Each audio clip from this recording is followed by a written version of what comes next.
Hello and welcome back to Dragon Quest Wall Tutorials. I am Quincy, and in this video we're going to go over the Christmas 2024 campaign. So this is actually going to have a couple of new things going on in the game. So pretty much right over here, we're going to have information about this. So the first thing we're going to have is we're going to have a present quest. So with the present quest, you're going to get 100 banner tickets for the new revival banner that is going to be the Christmas 24 special revival banner. So with this is actually going to have 4 different banners that were previously featured in the game, so I'll actually go over that in a little bit. But pretty much the main task of the Christmas Eve campaign is going to be this here. It's going to be called the Great Recapture. The Christmas Presents Operation. So with this, Rika has readied everyone's Christmas presents, but monsters have stolen them. So it's now up to you to fight those monsters and bring the presents back to Rika's Inn. So this is going to be from December 20th to December 26th. So pretty much on the field, you're going to actually find these specific herds.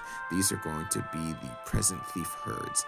So with this, going to the actual herd area, you will fight the enemies there and you will actually get those presents back. Then with the presents that you actually have gathered, you want to take them to Rika's Inn. So at Rika's Inn, when you go in, it'll actually be Christmas themed decorated. And at the top right, you're actually going to have an icon that you're going to actually have for a specific room in Rika's Inn in which the presents are stored. So once you do that, you're going to hit the button at the bottom and actually return the presents. So once you do that, you'll actually be able to get some rewards and you'll actually be able to get a kind of little mini story. So one of the presents that you're going to be able to get are going to be the cosmetic gear that you see here. So you're going to actually have like a Christmas tree type theme gear. So in this case, it comes with a weapon, a headpiece, and then a body piece, which covers both the torso and also the leggings as well. So that's going to be that there. Then besides that, over here, when you are for the actual Christmas, around Christmas time, so pretty much December 24th to 26th, pretty much on the 24th from 3 p.m. and December 26th to 2:59 p.m., there will actually be a present delivered to your home in-game. So you want to actually go ahead into your home and actually get that present. So the present is actually going to be 1,000 gems and a Metal King coin. One thing, in order to actually do this, to build a home, you have to be at least rank 3. Then also remember, if you have 10 Metal King coins already, you can't actually get any more in the game. So if you actually get the Metal King coin, it will actually just be destroyed. But what you can do, you can go to the exchange and exchange the Metal King coin for gold. It's still going to be 5 million gold. Then after that, here we're going to actually have the revival banner.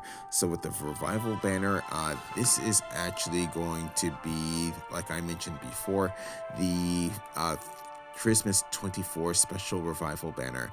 So a special 3,000 purchase gem 10 chest draw is available, in which you are guaranteed at least one 5-star piece of equipment from one of the 4 banners featured in this banner. Then also there is still going to be a stamp, but in the stamp card is going to only be for 10 stamps, and you will be able to have chances to get 5-star gear on the 6th and 10th stamps. So in terms of the banners that you're going to have, you're here going to have the Quest 14 banner, which featured the full moon ring of the fairies. So that was actually a very good weapon that with this main ability actually does Bagi damage and then gives characters an increase to their critical hit rate. Then after that, we're going to have the banner from the Dragon Quest Monsters collaboration event. So the second one. So this is going to be the Golden Claymore. So the Golden Claymore was actually quite good. It did some very nice Jibadia damage to like all the enemies. Not only that, it also had a very unique Ikinari ability, or Sun activation ability called Golden Time, which actually charmed metal type enemies. So that actually was quite good. Then, besides that, also we're going to have the Blade of Ramius, which was featured in the Dragon Quest VI event. So, this weapon actually is very good, especially because it was one of the first weapons in which you can actually remove buffs from enemies. So, I actually ended up getting a total of 4 of these. So, I really don't need any more of these, but definitely if you don't have this weapon, it is a good weapon to have on, and it's going to be an EO based weapon. Then besides that, here we're also going to have the Judgment Rod. So the Judgment Rod was featured in the Dragon Quest IX event, so last year's event for the 4th anniversary. So with this one, this actually was very unique in terms of it actually did both healing and also spell damage at the same time. So definitely if you don't have this rod either, this would actually be quite good. So besides that, over here also we're going to be starting a new season of the casino. So pretty much this is going to be from December 20th to March 10th. So pretty much you want to actually play in order to get up to the VIP level. And in terms of new things added or past cosmetic gear, you're going to have these here. So pretty much that's just going to be it there about the casino. But pretty much with that, that's pretty much everything going on with the Christmas campaign. But what I want to do now is actually go over the new Hokra ruler. So that is going to be for the Hades Knight, which I did mention in the previous video. But here, one of the weaknesses of the Hades Knight is going to be Bagi. So I'm going to be using the same team that I used in my weapon breakdown of the Demonic Illusion Spear and focus on debuffing the Hades Knight while doing heavy damage to it. So pretty much here, this is going to be a Guardian equipped with the Demonic Illusion Spear. So this is actually going to work out quite well with Soul Imitation. That's going to do damage to the enemy, and then also going to give me a buff that I will actually be able to counter attack the enemy's attacks. So hopefully that will actually be a very important part of this battle that you'll see. Then over here, this is going to be my High Priest equipped with the Angel Rod. So you're going to see that my High Priest, I actually did change their headgear. So this one is pretty much the exact same basic stats, but this is actually going to be slightly better in terms of healing for this particular character. But again, with the Angel Rod, going to use Ultra Hustle Dance in order to recover the HP of my characters, and then also possibly charming the enemy. Then over here, going to have a ninja equipped with the Fallen Angel's Coffin. So with this, I'm going to be using Eternal Salvation to do damage to the enemy. So this actually has a chance of lowering weapon and physical technique damage resistance to the enemy by 1 rank, and I can actually do this multiple times. So also I'll be able to do other debuffs as well with this weapon. So hopefully I'm actually able to do that. So we'll see what happens there. And then here I'm going to have a dragon equipped with the flail of destruction, so going to be using impulse of destruction, so that's going to do multiple damage to the enemy. So hopefully we'll see some pretty good damage there. But if you want to know more about this team, you can look down in the video description down below. But now what I want to do is actually go over the Hades Knight, going to be found right in my ruler list, and right up here this is going to be the more challenging Hokra recommended for special classes level 60. So in this case, the Hades Knight is going to be a dragon type enemy, going to have around 250,000 HP, 1 to 3 actions per turn, weaknesses Zaba, Bagi, and Gita. For its main or greatest ability is going to be Choco Gas, which is going to be super hot gas. This does around 350 Gita breath damage to all characters, with a chance to lower their defense and breath resistance by 1 rank. And actually, something I actually want to correct about that. So not about 350, but it's definitely going to be, I would say, probably about 640 or so. In my experiences, that's actually what I've actually experienced in my battles with this character. Then after that, we're going to have Senetsu Gas, which is latent heat gas. This does around 350 Gita breath damage to all characters, with the chance to cause paralysis. After that, we're going to have Dragon's Wrath. So this is actually an ability that we have seen before, but not on an enemy, but actually on a character. So the ability here is going to be called Gekirin, which is Dragon's Wrath. Like I said, this was actually on the Dragon dagger, or the Dragon Claw, that was actually featured in a couple of years ago. But with this, it increases the Hades Knight attack power by 1 rank, and it also gives a counterattack buff, which will do around about 350 physical damage to a character when they attack with a physical attack. So that's going to be something you're going to have to be careful about when you actually do this particular battle. After that, we're going to have Okorini o Araara Nishita, which is going to be expressed anger. This is going to be increase skill damage by 1 rank of the Hades Knight. After that, we're going to have a combination, which is going to do about 350 Gita breath damage to all characters and 350 physical damage to a random character. After that, it's going to have a Begiragon, which does around 250 Gita spell damage to all characters. It's also going to have a Hayabusa Giri, which is a Falcon Slash, which is going to do about 2 attacks to 1 character for around 200 damage each. In my experience, I actually have not actually seen this, but I do know that it actually does exist. And then in terms of regular attacks, more or not, the counter attacks that it does are pretty much like regular attacks. So that's going to be doing 320 physical damage to 1 character. Then after that, we're going to have the notes. So here, you want to use Protective Shield to guard against enemy debuffs.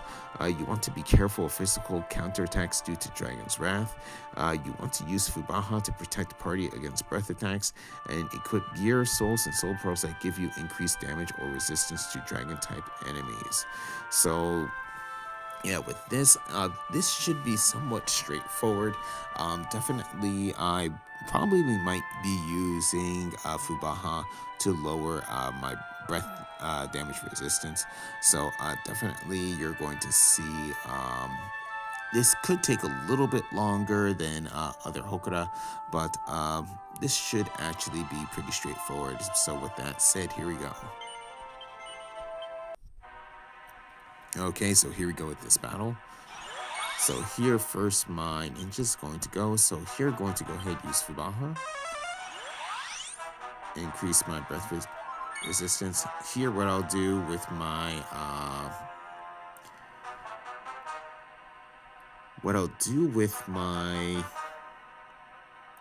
Guardian here is I'm actually going to go ahead I'm going to go ahead and use Protective Light. And here I'm actually just going to go ahead and attack with my dragon.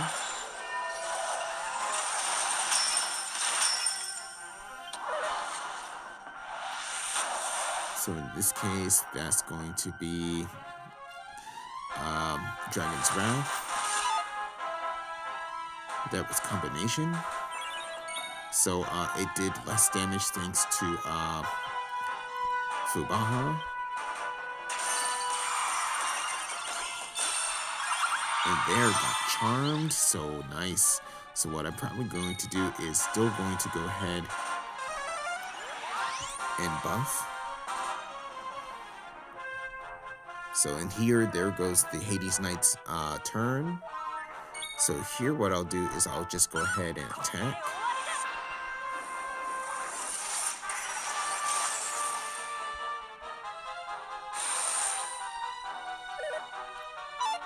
Okay, there it missed. So that was the counterattack. So here going to go ahead and attack. So there, that missed too. And ooh, okay. And again missed. So here going to go ahead and attack with my ninja.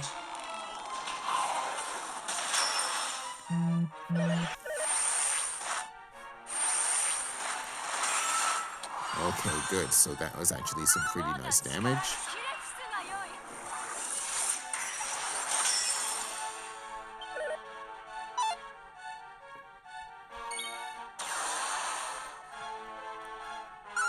So Draconic Aura, so that's going to, or Draconic Burst, so we're doing some more damage. So that helps out there. So again, that missed. Here, going to go ahead, Ultra Hustle Dance. And Charmed again. So that Astrid's going to help out. So here, what I think I might do is actually rebuff that Fubaha, just in case. So there goes the Hades Knight's turn. Here, just going to go ahead and attack.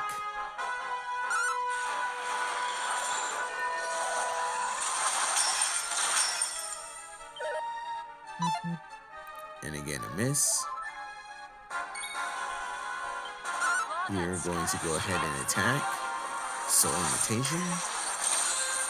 Ooh, but guarded. Okay. So here what I'm going to do is I'm actually going to use Blade Dance to increase the attack power of my characters. And again, missed.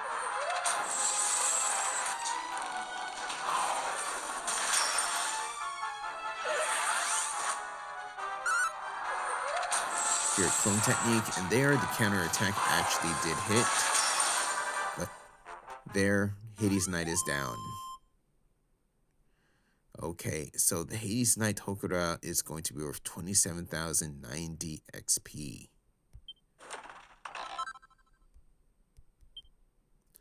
So the Hades Knight is a blue soul, and here I got a D. Okay, so that was my battle against the Hades Knight level 60 Special Class Hokora ruler. So yeah, that battle actually pretty much went as well as it could have. I had no major hiccups. What really helped out was actually using Fubaha with my ranger in the beginning to lower the amount of damage breath attacks actually did to my party. That really helped out. But what really helped out in this battle was me getting 2 charms on the enemy, so that actually prevented possibly a lot of damage to my characters. So that really did help out. I did also get a couple of counterattacks with my, I believe, with my Guardian, but also something that happened, a lot of the attacks that I did when I was actually counterattacked, a lot of them were misses. Most likely that was because of the effects from the Angel Rod, so this sudden activation ability. So that actually did work out quite well. I think the only time it actually hit a character that was on my ninja, but by that time, the Hades Knight was pretty much almost down. But yeah, so damage from the fallen angel, the fallen angel's coffin, that actually did work out well, especially when lowering the resistances to physical, technique, and also weapon damage, and then also of course damage from my dragon and damage from my guardian as well. So yeah, everything worked out well for this battle. So what I want to do now is actually go over the soul for the Hades Knight. So again, that is going to be a blue soul, and right over, let's see, right over here. So the Hades Knight, again, a blue soul. So big stats are usually going to be, as you can see here, your max HP. Your max MP is actually not that bad either. Plus 88, 145 for your max HP, 102 for strength. That's not bad either. Durability, 98. That's actually pretty good. In terms of the major stats are usually going to be in agility and dexterity, both at 124, so that's actually quite good. Then after that, here for the abilities, here we're actually going to have some, let's see, for plus 3% to weapon emphasis technique skill damage, plus 7% to Gita weapon emphasis physical technique damage, plus 5% to Dorma weapon and physical technique damage, plus 10% knockdown resistance, and then we're going to have plus 20 to strength and plus 20 to your agility. Both of those are only going to be effective or you'll be able to get when it's nighttime. So that's going to be that there. So I'm going to go ahead and lock this soul in. So pretty much the main weakness of the Hades Knight is Zaba. So I don't have any Zaba weapons, so I'm actually not going to go over that particular attribute, but this is most likely just going to be a one and done video on the Hades Knight. But still, what I want to do in another video is actually use a debuffing party against the alien predator. I'm still going to go ahead and do that, and of course I'm still going to have my top 10 videos for weapons that I have and weapons that I don't have. So actually for this year, in terms of the weapons, it's actually an even split. I got half of the weapons for this year, so it's actually pretty good. So this is going to be a very interesting list to come up with. But besides that, I'm going to go ahead and end this video here. So thank you for watching. If you enjoyed the video, please leave a like. If you'd like to see more, please subscribe, and I'll see you in the next video.